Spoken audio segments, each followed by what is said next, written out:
Welcome to another episode of the Trusted Advisor podcast and video series powered by the Retail Solutions Providers Association.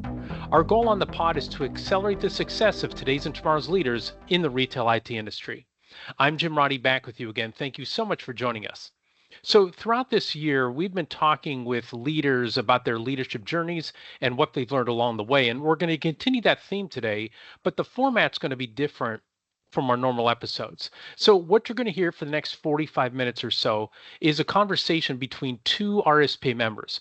The first is Tyler Young. He's the CEO and founder of Versatech, which is better known in our industry under its two DBAs, Tonic, POS, and Bold Integrated Payments. And you met Tyler earlier this year in episode 112 about leadership amid rapid growth.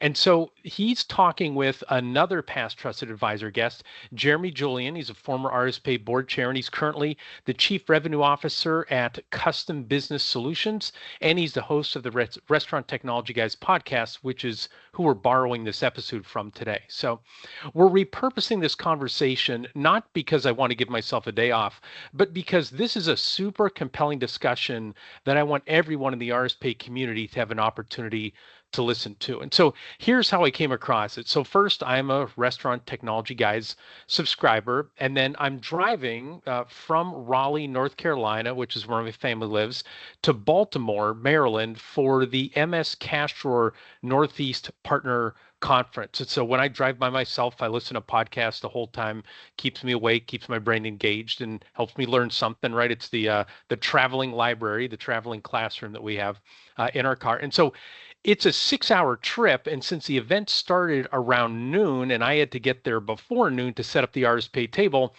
I'm on the road crazy early. As my friend Stephen Bergeron would say, half past stupid, right? I got up super early. I'm like the only one on the road. So I'm listening to this episode, driving north in the pitch dark, and I'm like, wow, like this is great. There were so many parts of it where I actually went and rewound, hit that back button 15 seconds to hear the answer again. And so what I really like is you're going to hear in this episode is both Jeremy and Tyler, they're candid, they're vulnerable, and they really dig into the essence of leadership, which is like, what's your motivation for leading? Why do you feel the need to lead? And then really at the heart of it, why do you care about other people? And so since I found this episode so compelling, I saved it on my phone, made a note to reach out to Jeremy to ask if we could run this episode on the Trusted Advisor feed, and he was more than happy to do that. So I don't want to delay getting to the conversation any further, but we do have some business we need to take care of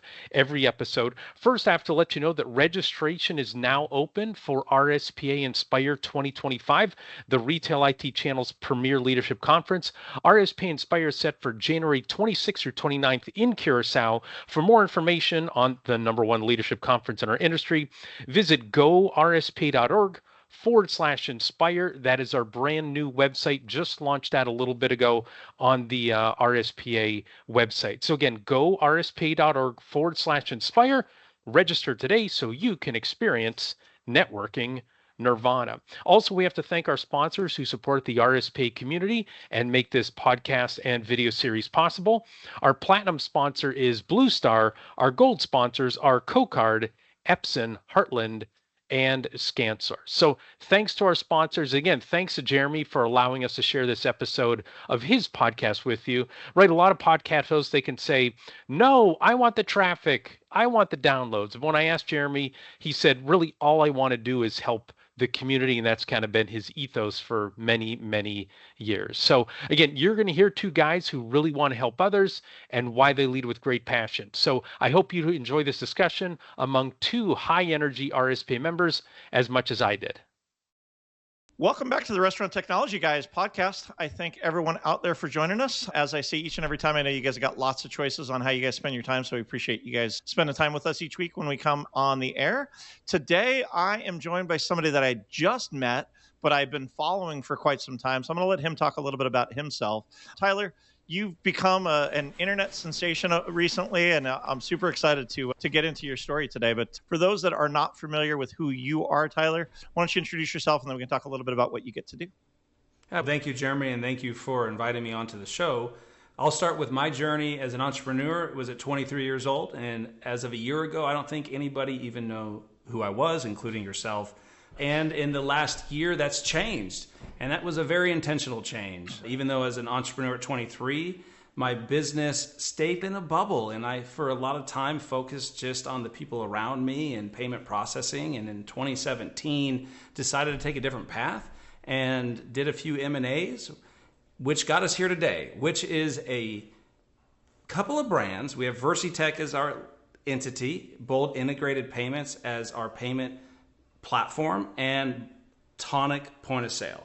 Tonic Point of Sale focuses on channel sales. Bold always focused on channel sales for payments. The two came together and they formed VersiTech, which has allowed us to take the market by storm because we have two solutions for VARs and ISVs. Awesome. I appreciate you sharing that. And again, as I said, it's very seldom that I'm in the space as long as I've been, and I don't know about people like you guys. So it's been cool to get to hear a little bit more about your story.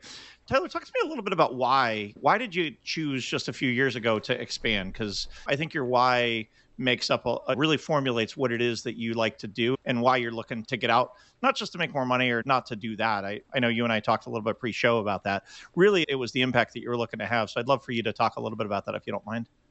Yeah, great question. And I flobbed there on the explanation. It's a little bit complicated because we do so much as a company, but intentionally, we are just here to make an impact. I have my partner, Gary Liu, and he and I came together in 2021 just wanting to make an impact on the industry and on people's lives. Prior to that, we were two small companies with around 16 employees. We did extremely well. My life was very easy. I had an amazing team, the average tenure of 5 years plus, and we were just all doing our thing. We supported each other. We had very happy customers. Gary was in the same boat. We decided we wanted to come together and build an organization that could thrive through building communities. And it was going to start with the community of our team. And now that we've grown to 105 as of last month, I think it's probably 120 by the end of the quarter. But that team of people has our laser focus, and that's really then just expanded into the community that is payments and point of sale, and then all the way down to the end users. Gary and I really sat around a table, spent thousands of hours on the phone, and said, okay, what do we want to do with the rest of our time? And it wasn't to chase money. It said, you know what? There's a market being underserved. There's a lot of entrepreneurs that don't have solutions. And we wanted to be that solutions provider and therefore impacting their lives, allowing people to have a product, a solution that they could build their own business on, their own ideas. And as entrepreneurs ourselves, it just made sense to be a vehicle that others can thrive on. Mm-hmm. And in doing so, it's not the most financially beneficial road that we decided to take, but ultimately it was what we felt called to do. I love that. I love that explanation. And again, I think really even that sense of community is how we got connected. How I've started to get aware of who you are and what you do truly is through former guests that have been on the show. Jim Roddy has been on the show a couple times. Others is really through the RSPA. And so talk to me, why is community such an important part of your life? And why did you decide to build first the small community of 16 people and then expand that out? Yeah, I'll try and make this a little bit short, but some people are aware that I was born in the hospital system, but I didn't leave the hospital system for about 5 years. It wasn't for me, but my older brother, who was 23 months, was diagnosed with leukemia. And I was still in my mom's stomach at the time. So when I was born into the world, we basically spent all of our time in the hospital system. We lived in Seattle. My father was down in Oregon working. And then we had a surprise baby brother. He's only 16 months younger than me. So it was just kind of him and I in the hospital systems. And it was a really strong community of people and support. And I have a lot of memories of playing in the play center with other children at Fred Hutchinson's that were going through leukemia or any form of cancer. They were not all leukemia. And I grew up with a lot of support for myself, a lot of support for my brother. And he is a cancer survivor today. He turned 40 last year, so that's a different long story. But that sense of community and support just gave me a lot of hope in life that no matter what happens, there's a positive outcome. There's a chance, there's a lesson to be learned. And that has been my driver in life, is to help others see that hope.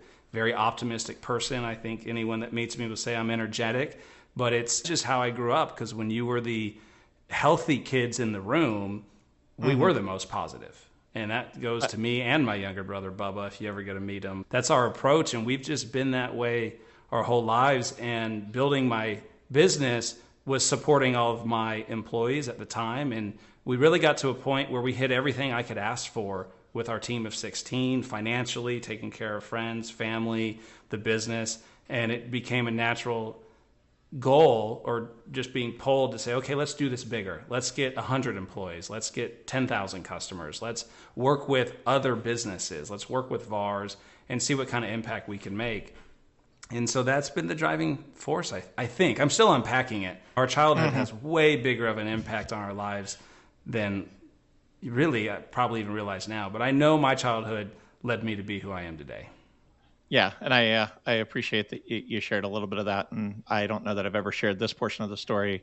I had not quite as similar a story, but when I was 3, I was coming home from a friend's house. Actually, no, I was a little bit older than that, so it was probably 4, and I was coming home from kindergarten, and my sister, who was 2 at the time, was on the second floor on an outdoor patio at an apartment complex that we were living in at the time, and her big brother was coming home from school, and ultimately she fell off of that and cracked her skull, and was in the hospital for 9 months. So from my 4th through my 6th year, it was constantly caring for my sister at that time. So it's interesting that, and up until the last few years, I didn't realize what an impact that had on me. I appreciate you sharing a little bit of that story. I know we talked a little bit about it pre-show.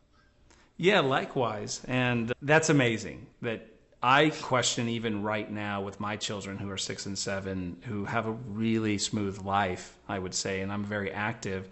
I wonder what lessons I'm teaching them. It's actually something Gary and I were just talking about, how we want to get them into the facilities that are helping those that are in need. I want to take them down to the hospital to meet children that are going through tough times and get connected with care. I was really proud of my son. We had this Dad and Donuts at his school just recently, and they do all this work and they put together these slides of life and advice and what their parents teach you. And my son and daughter really just wowed me that day when I got all this stuff. And what it was is, what has your dad taught you? And my 7-year-old wrote, to be loving and caring. And I was like, man, that warmed my heart, because he doesn't have the same upbringing I have, the need to help others. He doesn't have that, but he still picked that up, and it really made me happy. Yeah, and not to one up you, it's more just, I was just texting with my 18-year-old this morning. He was leaving to go to a baseball tournament, and we were talking about, we started taking him when he was 3 to Mexico to serve the underprivileged when we were living in California, and build homes, and we built a industrial kitchen that feeds 300 kids breakfast every morning. And he's friends with these kids. He's running around 3-4 years old playing soccer with these people. He can't speak English. He can't speak Spanish, but he realized that people are the same no matter where they come from, what language they speak. People really want to be cared. They want to be heard. They want to be seen. They want to be loved. And so he and I were texting about that this morning, and he was commiserating about the travel woes with the baseball team traveling to Florida, and just going, none of these guys had the same experiences that I had. And I said, probably none of them were in Mexico serving the homeless or serving these people at 3 and 4 years old. So yeah, and again, not to one up, because that's awesome. That to me is what you call winning, when your kids can recognize that it's not about selling point of sale systems or payment systems. It's more about how you treat people and take care of people. Yeah, I don't feel that way at all. You could say one up. I think it's sharing of a beautiful example. You have older children than I. I look forward offline probably hearing more how you created the relationship where your 18-year-old, 19-year-old, all your kids are communicating to you. I think that is not as common today, ever, where the kids are really caring to share with their parents like that. So I think that's wonderful. We do have a mutual connection, just to switch gears here for probably what people want to hear. Jim Roddy, you mentioned that name, and Jim and I just met yesterday. We actually just shot a little Tonic series where I got to know Jim, and it was pretty exciting. How long have you known Jim?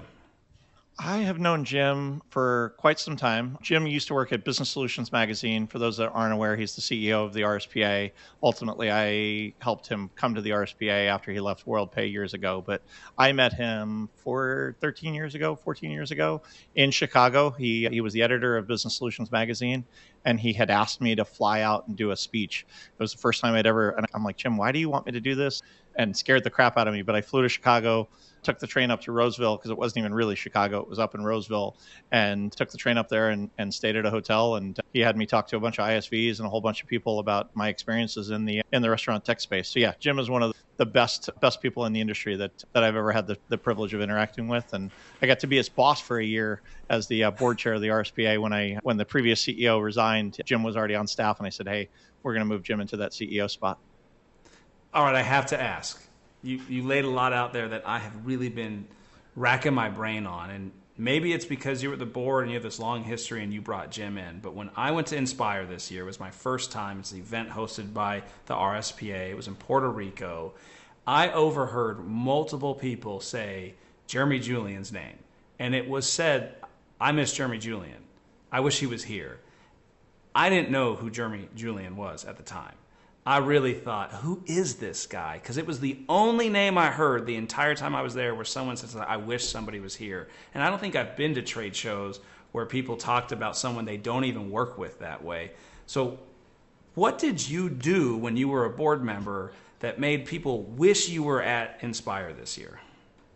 It's similar to your story. For me, it's about the people. I made relationships for a long time, and this might come off as a little bit terse. In our industry, there's a lot of what I call 50-year-old white guys or 60-year-old white guys that all have been doing this since NCR trained them back when they were 20 years old. They've been doing it for 40 years, and they work in the same exact circles that they were 30 years ago and 20 years ago. And my big position 8 years ago now, when I ran for the board, was no more of that. At the end of the day, that is not our competition. Our competition is these highly funded VC-backed companies that are out there. We need to work together. There is not going to be a world where we can live in our own little fiefdom and only talk to our own people. We need more youth. We need more diversity. We need more people sharing. Even if we're in the same patch competing for the same customer, we need to be talking to each other. Multiple times throughout my tenure in this industry, if you had a customer that called me and looking for a system, I would call you and say, hey, you probably should go take care of this guy because he's at risk, instead of just taking that business from you. Because at the end of the day, I think that you deserve a chance to solve that customer's problem rather than having me just steal it from you. And I've done that hundreds of times over. And quite frankly, the reciprocation has come back where people are upset with our team because we're not perfect. You're not perfect. Your team's not perfect. They're going to mess up from time to time. And when they do, we deserve the right to be able to go make it right for that customer, to build into that relationship. And so for me, relationship is what it's all about. And so I built a lot of longstanding relationships. Some mentors, there's people above me. I stand on the shoulders of the people that were there before me because I wouldn't be able to do that. And these people that poured into me when I was a young punk that didn't know anything about anything in this industry. And at the same time, it is incumbent upon me to do that same thing for those people that are coming up behind me that don't have the same opportunities that I've had. I intend to hold your feet to the fire on that because I'm relatively new to the space, and especially RSPA. So I certainly will be asking a lot of questions offline, but there are a couple things that I want to ask the guy who was missed. Number one is, I'm going to put you on the hot seat. Why weren't you there? Why wasn't I there? 100% truthful story. I looked back at my travel schedule. So for those that are longtime listeners, they know I have 4 kids. And 2 years ago, I spent 120 nights outside of my own bed. Last year, I spent 110 nights outside of my own bed. And I looked at it and said, you know what, do I really want to spend more time? And so I had to cut things. So I intentionally planned my calendar. That's number one. Number two, one of our team members, not my team members, but one of the team members on the CBS team had been asking about board positions. And while I'm on the board, nobody else at our company is allowed to run for the board. And she had asked me for the opportunity to run for the board once I positioned off. And this was my very first event where I had positioned off after 7 years on the board and as the board chair. And she just became a board member. And I wanted her to have her day in the sun. And I was afraid that if I showed up there, that I would overshadow her first board meeting, her first Inspire, the first time she's got an opportunity to represent our organization to the entire industry without me there. She's gone with me before, but I wanted her to have her day in the sun without me overshadowing it is really where it came from. I think an answer everyone has no response to. That is a great answer. So then I'll go to my next question that I heard you state. You said when you were a young guy in this industry. How young were you when you started in this industry? For those that know me, know that it's a family business. If you go on restauranttechnologyguys.com or even on the Custom Business Solutions website, my dad is the founder of CBS. He bought a cash register business from a couple. There was 3 employees, 2.5 employees really. One guy was part-time, and it was a couple in 1987. And they were selling cash registers in Huntington Beach. And so I was 10 at the time. And so I started, but even before that, he was working for somebody. So CBS started in 1987 as a different brand name. This year, we're celebrating 30 years as Custom Business Solutions. So it reincorporated in 1994. But I have pictures. So I'm hearing a while. That's what I'm hearing. I'm hearing a while. It's a long time. It's a long time. So I spent summers, I spent spring breaks, I spent time unboxing cash registers, unboxing computers. And then really the only professional stint that I have was in college. I worked in restaurants using the systems that we sold. Quite frankly, I worked serving and waiting tables in restaurants. So I've been in the restaurant space pretty much my entire life. So I heard you had an in to get into those restaurants you were working at. Maybe there might have been one or two favors being said. I rode my bike because I didn't have my license at the time. I was 15, and my very first serving job was at Denny's. They opened a Denny's in the town that I lived in, right near my high school. And still to this day, back to relationships, I still have a relationship with the owners of that Denny's that opened in 1992. Wow. So. Wow. Okay, so you've been in the industry a while. Check. You got me beat there for one-upping each other today. Just kidding. Yeah, it's definitely not a competition. That's for darn sure. No, I'm playing around there. Okay. And then I wanted to ask, you said you have 4 children. Gary Lou, for those who don't know, my business partner, he has 4 children. I have 2. 4 has been something from the outside looking in, it looks pretty hectic, right? And you're running the business, you're running the podcast, you have 4 children. How are you managing that time? First, I married up. My wife is amazing. Michelle is awesome. But yeah, honestly, and I'm a person of faith, and again, longtime listeners will know that, but had 2 kids. Things were great. Kids were awesome, super easy. We were doing some mission work, and God called us to go adopt. And so about 11 years ago, we adopted from East Africa. And Michael, who's now 15, he was 4 at the time when we picked him up from the orphanage. He'll be, probably by the time this releases, he'll be 16. He came into our lives, and life changed forever because now we had a son who was from Africa and didn't speak English. And I have 2 kids at home that are 5 and 3 at the time, or actually, I'm sorry, 7 and 5 at the time. And then God bless us with a girl 8 years ago. Not something we were planning, but not were we expecting. I show up at home from work one day, and my wife says, "You need to sit down." And I'm like, "What in the world did just happen?" But God knew His plans, and now she's our 4th, and life is amazing. Quite frankly, life is amazing. I wouldn't wish it any other way. 4 is the magic number, then, for those of us out there. I'm sure a lot of people are shaking their heads, saying, "I don't know about that." But yeah, for 2 people in my life, 4 seems to be a pretty magic number. It's been pretty miraculous, and I started to say it earlier, but for me, it's an opportunity to invest in the lives of people that are going to be able to make a difference in the world. And all 4 of my kids already make a difference in the world. And I have a couple life goals. Anybody that'll listen to me for more than 5 minutes, I often tell them I want to be able to love my wife and want to spend time with her even when the kids aren't here, meaning like I'm not running them to soccer practice and baseball practice. And I want my kids to want to come home even when they don't have to. Those are my 2 life goals. And to me, if my kids want to come home on Sunday night for Sunday night supper, that to me means all the world to me. Gary and I became really close over such a similar subject. Gary's son was 2. He was Matthew. And we were at a president's club. This is where we met. And I brought my father when I was in my early 20s. And that's who I wanted to bring to celebrate with me. And so Gary asked him, how do you foster a relationship with your child that they would choose as a young 20-year-old that I'm going to bring my dad over so many other choices at the time for a fun trip? And my dad gave this answer, and I'm curious your thoughts on it. He said that his philosophy to foster that strong relationship was to build an environment, a homestead, that his son's friends wanted to be.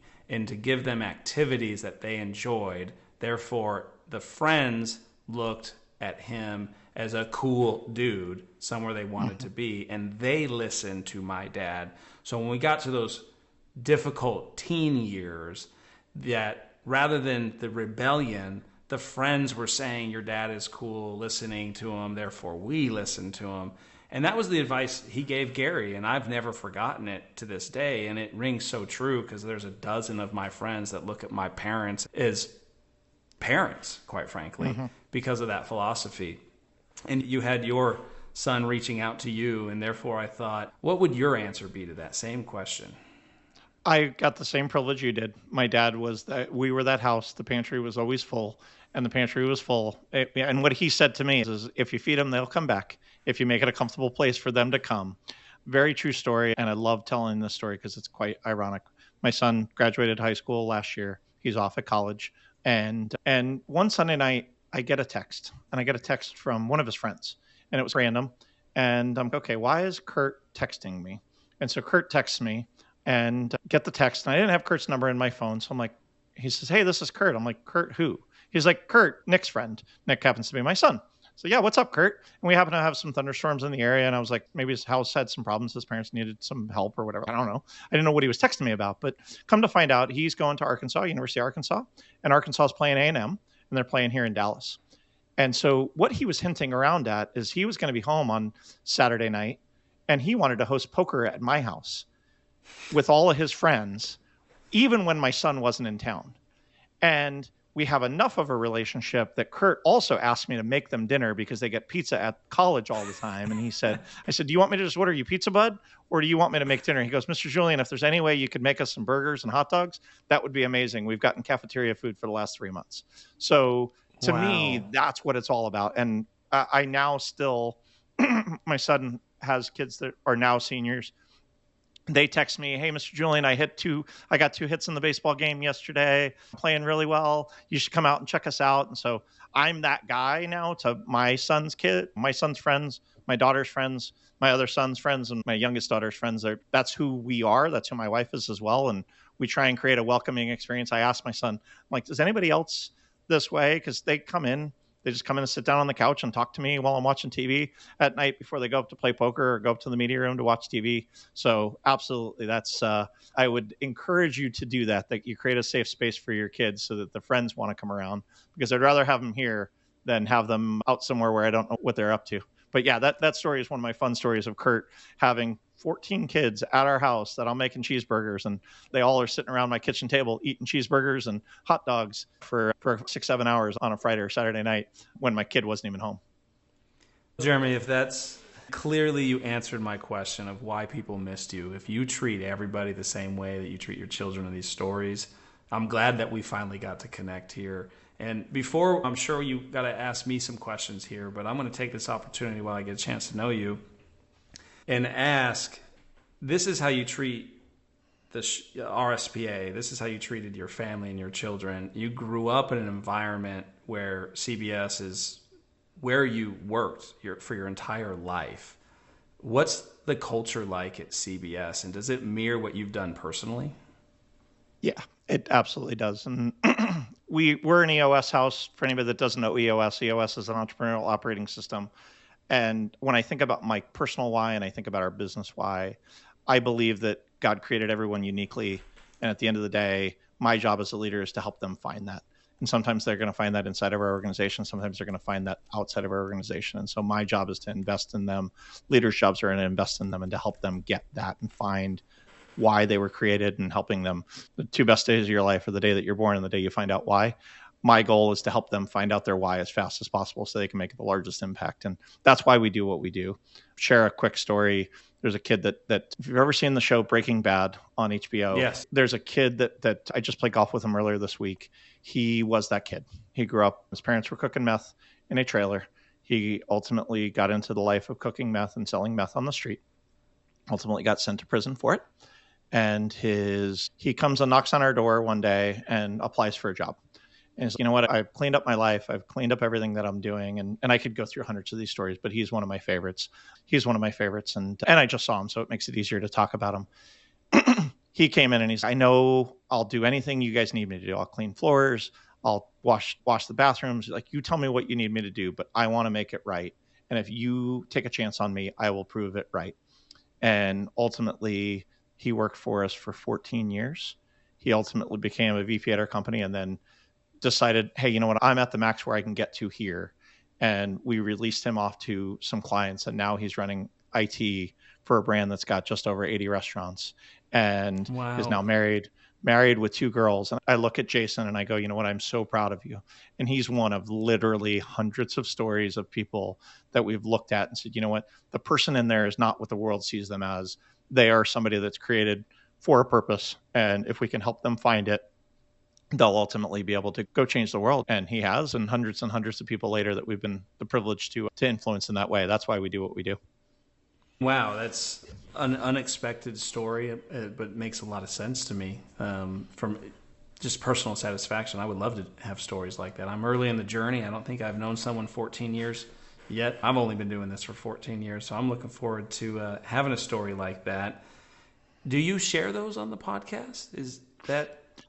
I have not historically. It's funny that you ask because it's not even the adoption story. I think I've shared more on the personal side than you've clearly turned the script on me here, Tyler, that we came on to talk about Tonic and you've flipped the script and been like, hey, I'm going to ask you some questions to learn more about you. So I love that you've taken the opportunity because I've shared them individually, but I've never really I've shared them in little bits and pieces, but never all in one fell swoop. And at the end of the day, and I said it to you when we were prepping for the show, I hope nobody talks about how much point of sale I sold when I do eventually pass away. I hope that they talk about the impact that I had on their life, the way that I lifted them up, the way that I shared with them a story, the way that I encouraged them to be better than to see something in them and lead them to a path that they didn't even know that was possible for themselves. And that's my goal in life. That's that young lady that she had blue hair. She was working on the help desk. She was working the overnight shift on the help desk when she started.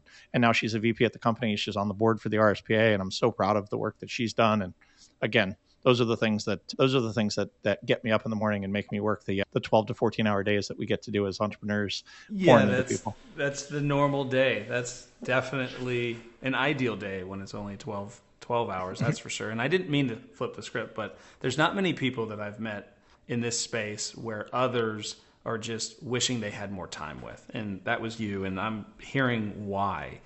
And I have another why question, which is why the podcast. I'm going to recap this for everyone hearing. This is what I'm hearing. As a father of 4, a lifetime veteran in your space, no small business. You guys have achieved some super milestones with the close to 100 or 100 employees, as you mentioned, or I heard even.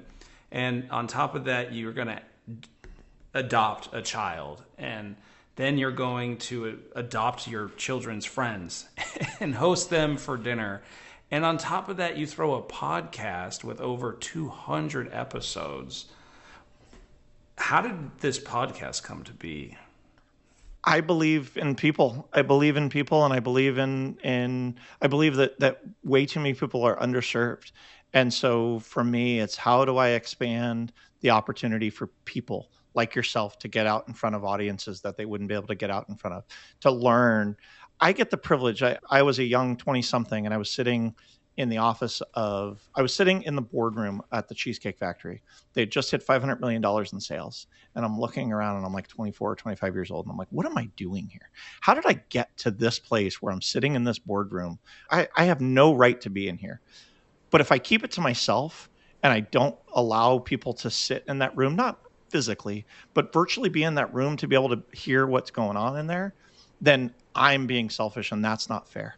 And so for me, it's for the people that are out there, the impact. When I walk through the NRA show, when I walk through the RSPA show, and people are like, oh my gosh, you had Tyler on and that dude's awesome. He helped make this customer's problem go away, or he helped take care of this thing, or he and I innovated on something that I've been wanting to do forever, and he was able to come up with a way to solve this problem for this solution. That, again, is the impact that I look at and go, there's nowhere else in the world there's no other way other than through media that I can do that, because I can only talk to so many people. And so for me, it was an opportunity to get people to the insight for the privileges that I have to talk to people. How do I share that with the world at a greater level so that they can take that and make their business better? And I do believe a friend of mine, Sean Walchef, he's a restaurateur and media guy. ships in the harbor rise together. I truly believe that. I truly believe that if we continue to lift people up, they will continue. I want to give hand up to people. I want to help people be the best version of themselves that they can be. I don't believe in pushing anybody else down. And the only way I can do that, and why do I have people that even compete with our regular business on the show? Because at the end of the day, I think there's a place for everyone in our space. And I really do genuinely believe that. Why do I call people and say, hey, you should take care of this customer? Because at the end of the day, I believe in that. Because you know what? It's not a zero-sum game. It's an infinite game. And at the end of the day, there's somebody else that's going to be sitting in my shoes. There's going to be somebody else that's going to be sitting in Art's shoes. There's going to be somebody else that's sitting in your shoes, in Jim Roddy's shoes. But there's never going to be somebody else that's going to be the first husband to my wife. There's no one else that's ever going to be the first dad to my kids. There's nobody else that's going to be in that role. That's the job that I can do. How do I now get the word out about the things that the privileges that I get to share, the experiences that I get to have with the world? And I do it through the podcast and through video and all of those different means. Anybody that's ever run a restaurant knows the craziness that happens during a meal period in a rush. One of our partners, Restaurant Technology's Total Oil Management Solution, is an end-to-end oil management system that delivers, filters, monitors, and recycles your cooking oil, taking one of the jobs that none of your team wants to do and takes it off your hands, allowing your team members to focus on their guest. Control the kitchen chaos with Restaurant Technologies and make your kitchen safer while maximizing your staff's time. The solution can be provided at no upfront cost. If you want to learn more, please check out rti-inc.com or call 888-796-4997. I got to ask this follow-up question to that then. Help me understand. I got kids of 2. I got a business. I'm similar to where you're at in life. What have you done, or what principles have you implemented that help you manage your time? Because you're taking on a lot. You just described an immense amount of stuff, and I can relate because I feel like I'm doing the same, but it seems to always just be a struggle to find the time. Do you have any advice on that? I'm really disciplined about dinner time. The phone is away. So I get up really early. I started getting up at 5 a.m. and I work before the kids wake up. I work out. So a couple things. When I travel, I work out every single day, no matter how much sleep I've had, and I drink lots of water. Keeps me hydrated and keeps me, so energy levels, putting in 12, 13, 14-hour days. I've worked out probably 6 years in a row, and I might have missed 3 days total in 6 years. And a workout might be a half-hour walk. It might be a 45-minute walk. It might be a all-out sprint. It might be weightlifting. It doesn't have to be any one thing. It might be, I see the Peloton behind you on the video. Like, it might be the Peloton. There's lots of different ways that I get my body engaged. And when I travel, I drink a lot of water because it helps keep me hydrated and helps keep me well. But the discipline with the kids is, I recognize that they're not gonna always be here. I have a certain amount of time that I have really authority over them, and then the authority becomes influence. And about that 12, 13-year-old age, if you haven't gotten the authority into them, you start to become an influence, and their friends are as much of an influence as you are at that stage. So spending that time to be present. One other thing that I learned... asked on that, you said being present. Heard that a handful of times. It's a hard thing to do, to be present in the moment. It's not every time. You can try and be present, but you're not always present. You got your brain running. You're thinking about things, especially as an entrepreneur. Have you been able to calm your brain to be present, and how? Couple of things. I have systems. So while I'm doing these things, like I'm in a podcast focus mode. There's no alerts. There's no notifications. There's no anything.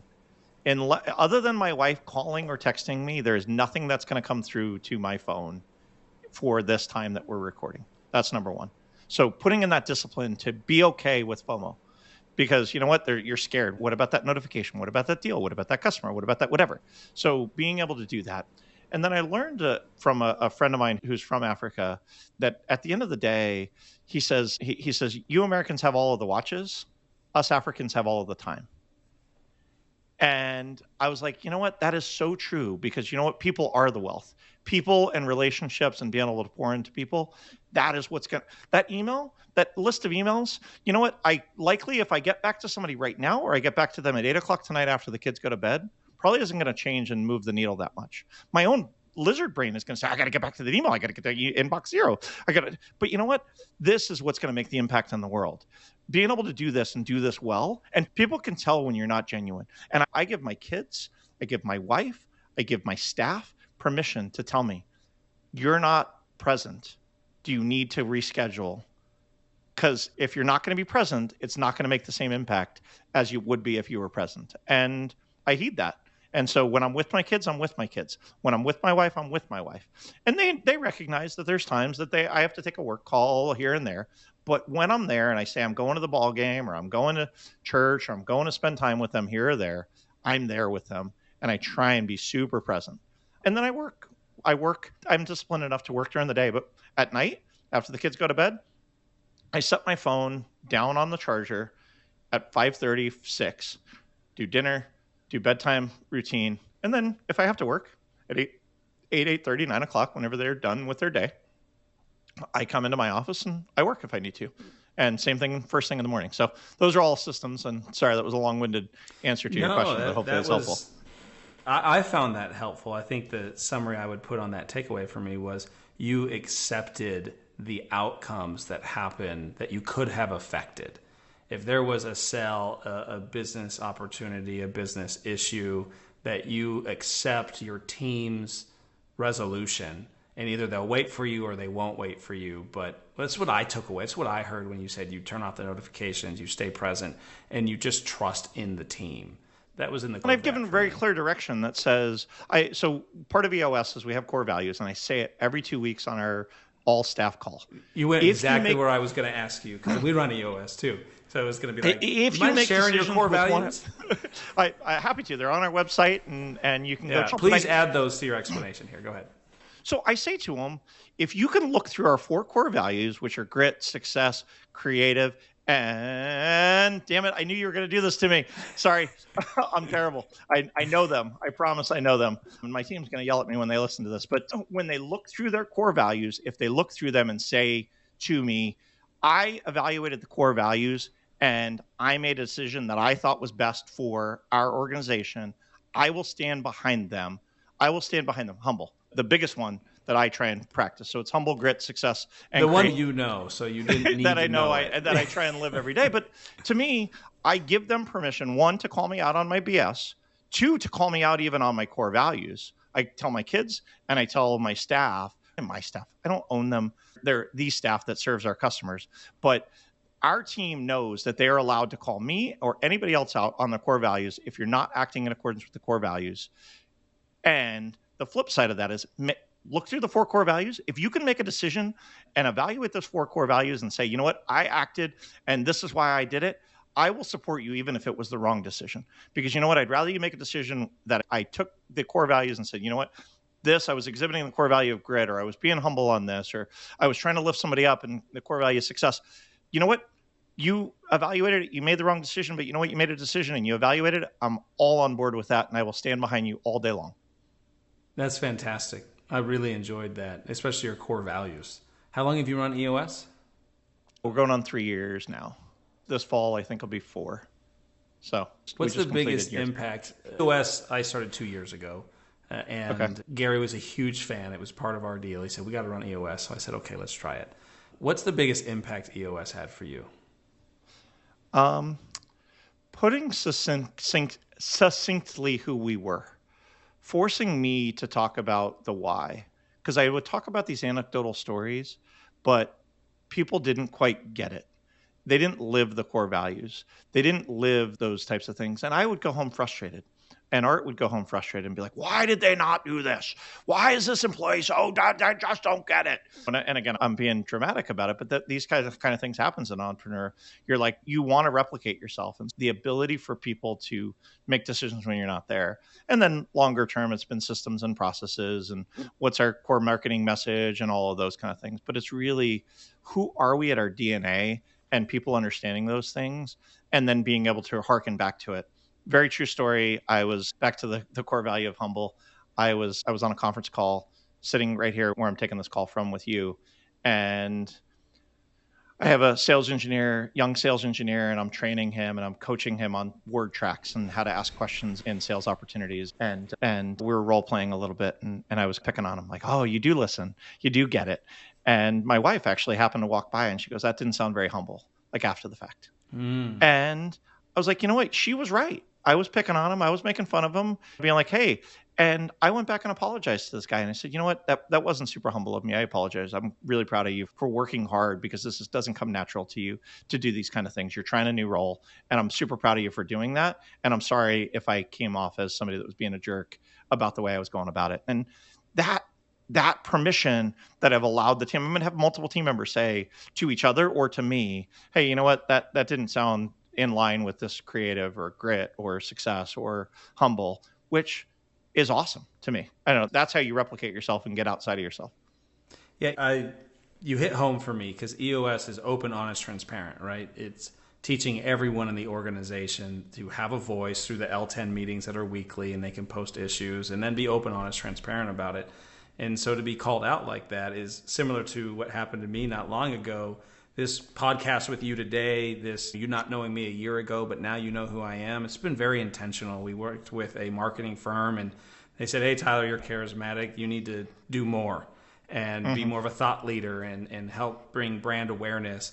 And it's really uncomfortable for me, Jeremy. It's one of the things I've been preaching to my staff, to get comfortable with the uncomfortable. And there's a sense of fear in my chest that I feel when I don't really want to do something or it intimidates me. And I'm the guy, believe it or not, that if we're at an event and there's a stage presence and they say, I need a volunteer, I'm the guy looking to the ground, looking away. You don't ever catch me with my arm up. I'm like, please don't pick me. Please don't pick me. And many times I've been picked and I have to go up there and you think I look comfortable, but I'm going to be honest with you, I'm not comfortable.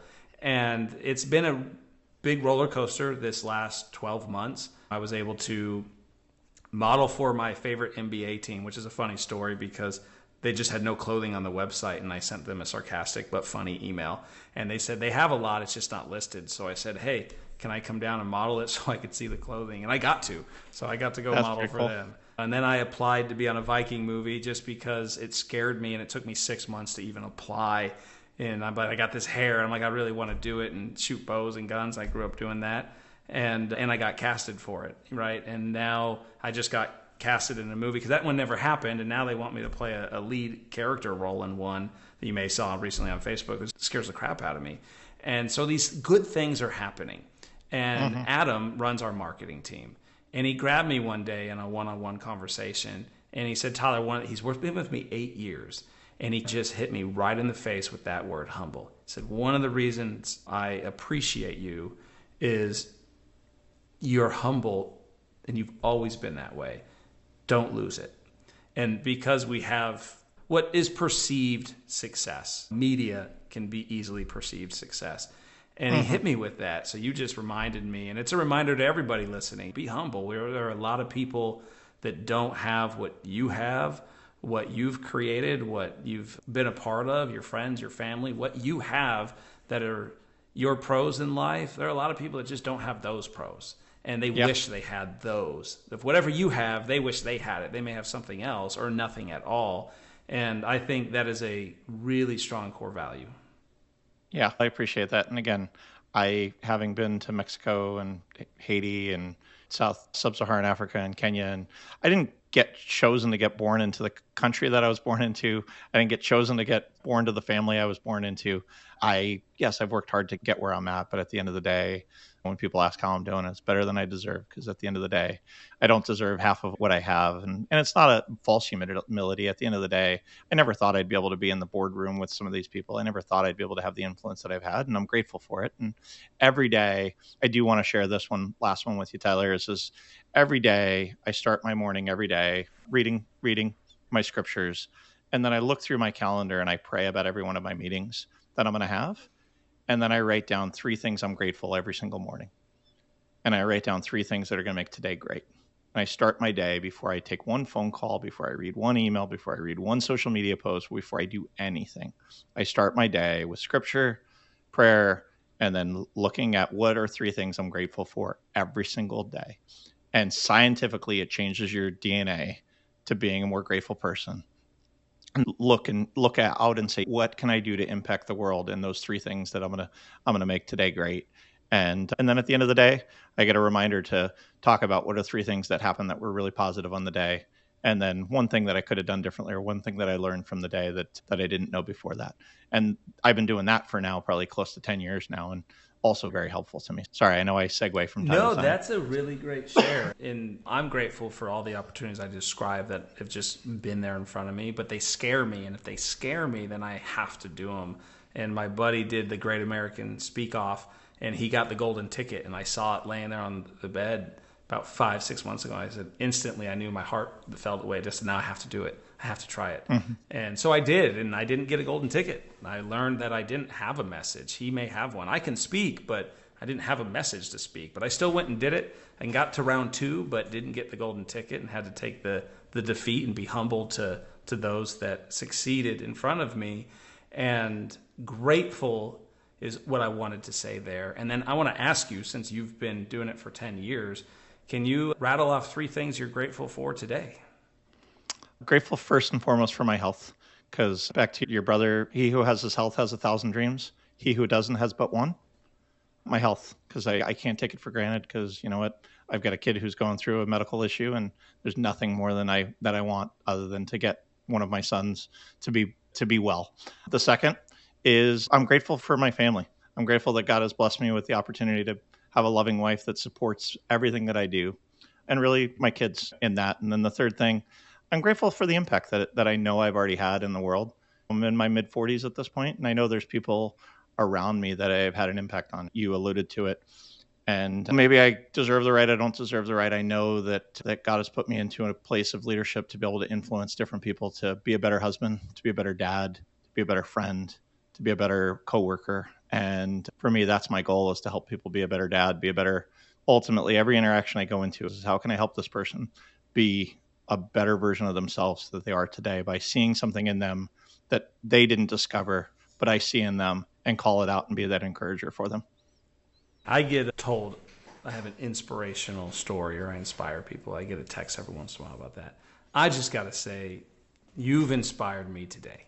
It wasn't what I was expecting to get on here. I appreciate you giving me the time to ask all these questions of you. I'm inspired. I hope others are too. And so I have one request at the end. You mentioned your health and something that I have going on in my life right now. And I want prayer requests, right? Okay. And I have a friend that is a friend from high school I knew a long period of time. His name happens to be Tyler as well.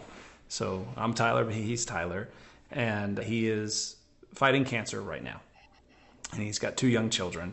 And so I would just ask for you to add that as you're praying over meetings, and anyone who wants to pray for Tyler, my friend Tyler, and him and his family.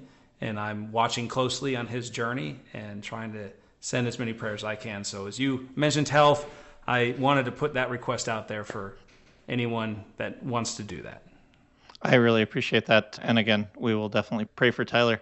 Tyler Young, we have not talked enough about Tonic. Would you be willing to come on the show a second time so we can talk more about Tonic, since you flipped the script on me and started asking me a whole bunch of questions? And I genuinely appreciate you do a great job of listening and asking good questions. So thank you for taking the time. I hope that our listeners are a bit inspired by yours and my chat today when they listen.